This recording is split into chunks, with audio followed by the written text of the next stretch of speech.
What is going on, y'all? FaizSportsTalk back at it with another video talking, of course, some NFL and here to talk some fantasy football. Yes, that is right. So if you're new to the channel, make sure to go ahead and subscribe because I do talk fantasy football on the channel in addition to all the other content I do. So you're going to want to stay tuned and turn on the post notifications because I post daily videos.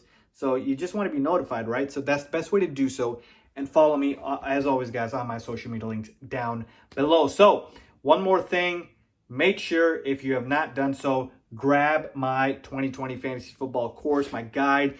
It's literally got everything in one place. I'm talking about every player that I like, every player I dislike. I go through every position: quarterback, running back, wide receiver, tight end. I even give you a cheat sheet at the end to help at your drafts. I mean, literally everything's there for you, okay? So you absolutely need to grab that to dominate fantasy football because I am pretty successful in fantasy football, and I wanted to share the knowledge. So there it is for you guys. Link is always in the description. So with that being said, let's not wait any longer. Let's get started. So as I always do, let me give a quick disclaimer on what I mean by when I say do not draft here, okay? Do not draft is relative to ADP. What is ADP? Average draft position, okay? So I'm going to be giving you guys that I don't like for where they are being drafted right now, okay? So yes, that means I am not going to draft them, and you shouldn't either unless they go way lower than their ADP. So if these guys fall way below where they are going in the mock drafts that I've seen, in the drafts that I've seen, then yeah, you can go ahead and grab them there. But this is based off of where they are being projected to go. Okay, so just keep that in mind here. And we'll start at the top here with DJ Moore. Okay, and this is a complete ADP type of pick, okay? Because DJ Moore is a phenomenal receiver, right? He broke out last year with the Carolina Panthers. But for DJ Moore, the ADP right now, where he's being drafted is way too high, folks. I mean, we're talking about in the range, right, with the Allen Robinsons, the Kenny Galladays, the Adam Thielens of the world, like Odell Beckham Jr. Like, I absolutely do not want DJ Moore over any of those other guys. And now let me give you a couple other guys that he's in the range with. Juju Smith-Schuster, Amari Cooper, A.J. Brown. I already mentioned Odell Beckham Jr. I mentioned Adam Thielen. So this is the range he's going in. And again, it's just too expensive for me, too rich for my blood. Again, DJ Moore last year had a very solid year, 87 catches, 1,175 yards, 4 touchdowns. But a lot of changes in Carolina this year. You got a new head coach in Matt Rule.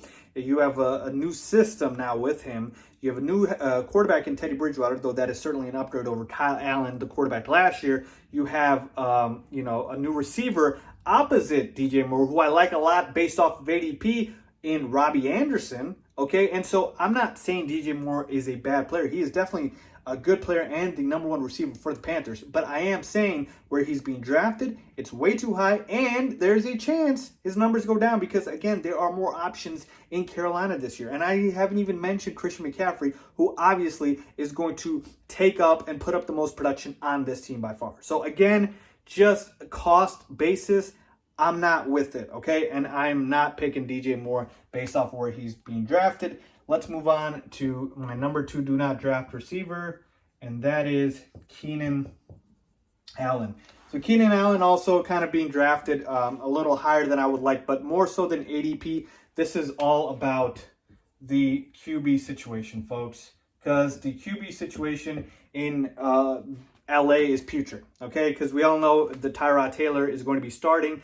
I have no idea why the Chargers did not try to go after somebody like a Cam Newton or somebody to upgrade that quarterback position. But again, they have Tyrod Taylor and they drafted Justin Herbert, who, again, we don't know how good Justin Herbert is yet. We will see, but all indications point to Tyrod Taylor starting, okay? Justin Herbert could start later in the year, but right now we know Tyrod Taylor will be the starting quarterback, and Tyrod just does not propel, I can't even find the right words for it, fruitful wide receiver production. Okay, like he just does not allow wide receivers to prosper, doesn't throw for a lot of yards. He's a bit of a mobile running quarterback. And so Keenan Allen prospered with Phillip Rivers, the guy who would throw all the damn time because he couldn't run, right? And I think he played with Phillip Rivers his entire career. So we're talking about a huge change now this year of Keenan Allen. So we can't depend on Keenan Allen being the same guy. I love Keenan Allen, But because of this quarterback situation, I am staying away from Keenan Allen, and I want somebody safer. Okay? Let's move on to number 3, and another ADP pick for me, which is Courtland Sutton, folks. Again, he is literally being drafted in the category that I told you about, with the Odell Beckham Jr.'s, with the Adam Thielen, with the Allen Robinsons, the Kenny Galladay's. Like, I would much rather have any of those guys over Courtland Sutton. Is Courtland Sutton good? Yes, okay, but I don't know why people think Drew Lock all of a sudden is going to be phenomenal. He had a decent rookie year, yes, decent, but it wasn't anything where I'm saying, okay, he's the next best upcoming quarterback, okay? And number 2, the Broncos are still a run-first football team, okay? And they added a legitimate running back in Melvin Gordon, who they are going to use a lot. So we're talking about a Vic Fangio-led team. Vic Fangio is a very conservative head coach, a defensive-minded, run-the-football, probably doesn't want to air it out type of head coach. And he's going to run the football with Melvin Gordon, with Philip Lindsay, who's still there, and you got Royce Freeman. So I think they will run the football more. Not to mention they drafted Jerry Jeudy. So you have another threat opposite now, Courtland Sutton. And you got Noah Fant still there. They drafted KJ Hamler. So there's so many weapons now in Denver, so many mouths to feed, and the run game's still there. And so you add all that up, and you add up the ADP, and it's a no-go for me for Courtland Sutton. So I'm sorry, I am off of Courtland Sutton. Let me also give you a couple of bonus receiver groups that I am staying away from. So we're going to call this the bonus section. See what I do for you guys, man. Go ahead and grab the course. I'm telling you, you will not regret it. You'll love it. So I'm staying away probably from drafting Mike Evans and Chris Godwin. Okay? Now, simple reason why I'm doing this is because I don't want to make the decision. Okay? Mike Evans is as consistent as they come. So is Chris Godwin. But they're both getting drafted very early. And we don't know which receiver is going to pop. Now, last year it was Chris Godwin over Mike Evans. This year it could be Mike Evans. We know Tom Brady's there. But we also know that there are a lot of options in Tampa Bay now, right? Rob Gronkowski, he's going to take away a few balls. He's there. O.J. Howard's there. So there is so much in Tampa. And the fact is, I don't want to have these guys who, one of these, if you pick Mike Evans or Chris Godwin, there's a very good chance they're your very first receiver, your wide receiver 1. So I don't want to mess up my wide receiver 1, and I don't want to have to make that decision. So I'm just going to avoid both of these guys and go for somebody safer. Because you pick Chris Godwin and Mike Evans pops, you're going to be pissed, and vice versa. Okay? So just save yourself the headache and stay away. That's what I'm doing. All right.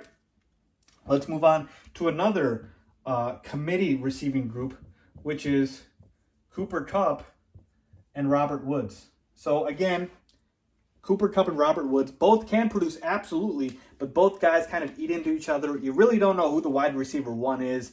I would venture to say it's Cooper Kupp, but last year Robert Woods broke out. Cooper Kupp did nothing the second half of the year. So to me, again, another situation where I feel like I don't know who the wide receiver 1 is. I feel like either one of these guys could pop any week. And so again, when you look at that and you look at the fact that, you're probably going to draft them fairly high, I try to stay away here. Now, again, this is bonus round, so I'm not as convicted on these picks as I was on the other guys that I mentioned, but I wanted to give you guys these bonus picks. And then finally, number 3, we've got the situation in Dallas with Amari Cooper, Michael Gallup, and CeeDee Lamb. Okay? Lamb.